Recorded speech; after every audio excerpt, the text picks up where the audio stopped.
जा चेयरमैन उन्हनि जा यूसिन जा चेयरमैन उन्हनि जा 15 साल मुसलसल बीटीए जी हुकूमत रही। मूंखे केरु दोस्त इहो ॿुधाए त टिके बारण में स्कूल घणा खुला आहिनि, सभु बंदि आहिनि। छो? माना हो चाहिनि था त तव्हांजा बच्चा जेके से जाइल हुजनि, तव्हांजा बच्चा पढ़ी न सघनि।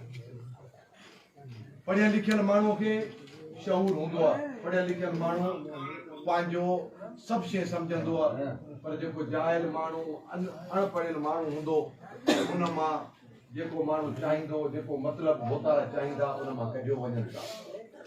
सो असांजी कोस्तान जे माण्हुनि खे इहा अपील आहे त तव्हां महिरबानी करियो हिन 8 फरवरीअ ते तव्हां पंहिंजे वोट खे सही इस्तेमालु करियो।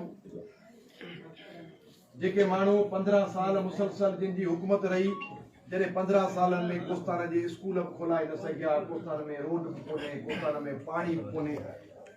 तोंग खां अॼु आऊं आयो आहियां रस्तो वठी जेको सैताणी ताईं,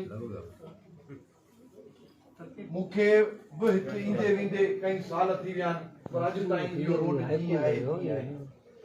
छो अवां माण्हुनि जो हक़ न आहे? जो तहलको तव्हांजो माण्हू बुलाखान आहे, तव्हांजो मुख्तारकार उते आहे, तव्हांजी पुलिस उते आहे, तव्हांजे रेवन्यू जा कम उते आहिनि। इहो रोड अगरि तोंग ताईं टच थी वञे त तव्हां माण्हुनि जी केॾी ज़िंदगी आसान थी वञे, पर न, बोतारनि खे इहो को बि कमु न आहे करणो। उन्हनि खे पंहिंजी जेको हुकूमत आहे, पंहिंजो जेको निज़ाम आहे, असां माना उन निज़ाम खे क़ाइमु रखणो आहे। माण्हू खे कीअं भुलाए, माण्हू खे लालचूं ॾेई माण्हुनि खां वोट वठणो आहे। सो हमेशह कोस्तान में इहो रिवाज रहियो आहे त कमु न आहे करणो। बाक़ी वॾी वॾियूं गाॾियूं खणी हिकिड़ीअ जाइ ते बोतारा जा आखा जेके माण्हुनि खे गॾु कंदा, बाबा छा अचे थो ऐं सभु अचो। सो महिरबानी करियो, हींअर जेके बि दोस्त आहियो से आऊं सम्झां थो जे माण्हूअ 40 साल या 15 साल मुसलसल जे अवां जा हक़ खाधा, जे अवां जे रोडनि जा पैसा खाधा, जे अवां जे पाणी जा पैसा खाधा, अहिड़े माण्हूअ जे प्रोग्राम में वञण खां ई बाशऊर माण्हू खे बाइकाट करणु खपे। त हू असांजो हुन सां जहिड़ो कोन्हे, पर असांजो जहिड़ो हुन सां इहो आहे त अवां कोस्तान जे माण्हुनि खे हुन जाइल रखियो। कोस्तान जे माण्हुनि खे तालीम कान्हे, कोस्तान जे माण्हुनि ते रोड कोन्हे, कोस्तान जे माण्हूअ ते आऊं सम्झां थो हॉस्पिटल कोन्हे। हिते माण्हू को बीमार थिए थो, उहो बुलाखान ताईं पहुचंदे ई पहुचंदे अध में उहो हार्ट फेल थी वियो थो। सो तव्हां हली ॾिसो बलोचिस्तान तव्हांजे पासे में, उते केॾा कम थिया, पर हिते को बि कमु न आहे थियणो। उते वेही चाहिनि था त माण्हू बेयारो मददगार हुजनि। सो महिरबानी करियो, हिन चकर जेको नओं नसुल आहे, जेको नौजवान आहे, उहो असांजो साथ ॾे। चल असांजी उमेद शायदि वॾा वीचारा पंहिंजो वक़्तु कढी विया, वॾड़ा ईअं चाहींदा त बाबा कुझु वक़्तु गुज़री वियो आहे, कुझु वक़्तु कढूं, पर ज़िंदगी पाण खे अॻियां गुज़ारणी। सो उहे ई माण्हू अॼु कंहिं दोस्त ॻाल्हि की त हाणे बोतारा वारनि जो हिकिड़ो नओं ड्रामो चालू थियो आहे त बाबा हो पीउ खां पुटु ॾाढो भलो अथव, वरी इहो ड्रामो चालू थियो आहे पीउ जेके कम न कया उहो पुटु कम कंदो। बाबा इहो पुटु 5 सालनि खां वठी हुकूमत में आहे, 5 साल इन जीअं चाहियो थे तीअं कोस्तान में थियो थे। को ग़रीब माण्हू पंहिंजी काठीअ जी टक बि हितां खणी कराची नथो खपाए सघे हिन जे इजाज़त खां सवाइ, उन में बि हिनखे 10,000 रुपया ॾियणा पवनि था। सो सॼी कोस्तान खे हिन ॻाल्हि जी ख़बर आहे। सो ॻाल्हि जो मक़सदु इहो आहे त जेको हुननि खे वोट ॾे उन लाइ नेशनल पार्टी कोन्हे, उन लाइ को मसइलो कोन्हे।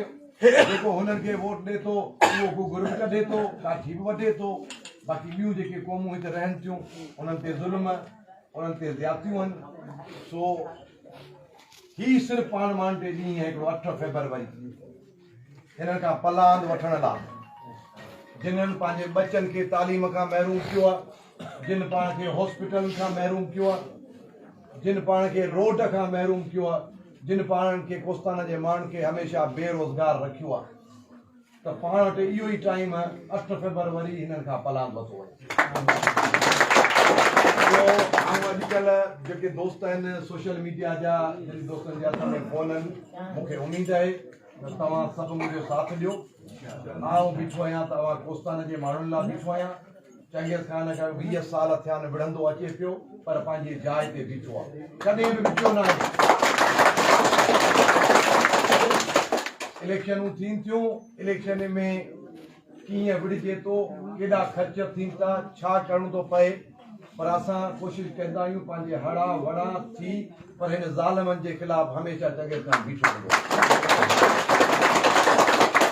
इंशाअल्लाह जेके अव्हांजा हक़ आहिनि तव्हां मूंखे कामयाबु कयो, साईं मुनीर हैदर शाह खे कामयाबु कयो त इंशाअल्लाह तव्हांजा हक़ जेके आहिनि तव्हांखे वठी ॾिबा। 8 फरवरी ते कंहिंजे बि ॻाल्हि में न अचो। जेके बि दोस्त बीठा आहियो, जेके असां सां सचा हूंदा उहे यकीनन माना हर ॻोठ में हर जाइ ते वञी असां लाइ वर्क कंदा। अगरि अव्हांजी पार्टी चढ़ी त अव्हांजा मसइला हल थींदा। सो कंहिं बि आउं सम्झां थो कंहिं बि ॻाल्हि में अचणु न खपे। ऐं पोलिंग जे ॾींहुं कोशिशि कनि त हिकिड़ा माण्हू हिते पंहिंजे कोस्ताना में हिकिड़ी वॾी इहा आहे त कोस्ताना जो माण्हू वोट खे अहमियत कोन थो ॾिए। 4 माण्हू हलिया विया बकरियुनि सां, 4 माण्हू हलिया विया गहुनि सां, उन सभिनी माण्हुनि खे गॾु करे वोट ॾियारायो त इंशाअल्लाह तब्दीली ईंदी।